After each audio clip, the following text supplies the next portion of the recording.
అండి అందరికీ నమస్తే అండి. పిల్లల కోసమని కాదు మా కోసం కూడా పకోడీ వేస్తున్నానండి. ఇదిగోండి పకోడీ వేస్తున్నాను వేడిగా. బయట అంటే ఎండ ఉంది ఈరోజు, అలాగే చల్లగా కూడా ఉందన్నమాట. సో పిల్లలు ఆకలి వేస్తుంది అంటున్నారు.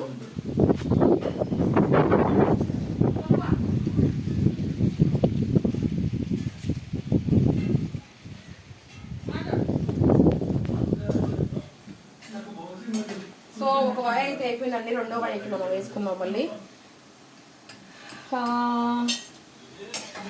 పకోడీ అంటే మీకు ఇష్టమే నాకు తప్పకుండా కమెంట్ చేయండి, ఎలా వేసుకుంటారు ఏంటి. చాలా రకాలుగా చాలా వెరైటీగా వేసుకోవచ్చు పకోడీ అనేది. యాపిల్స్ పకోడీ వేసుకోవచ్చు, అలాగే కోడిగుడ్డు పకోడీ కూడా వేసుకోవచ్చు, ఇంకా చాలా రకాలుగా వేసుకోవచ్చు. ఇప్పుడైతే నేను ప్రజెంట్ అయితే ఆనియన్ పకోడీ అయితే వేస్తున్నానండి. సో ఈ ఫుల్ వీడియో అనేది మన ఛానల్లో వస్తుంది, తప్పకుండా ప్లీజ్ వాచ్ చేయండి. Okay, by by.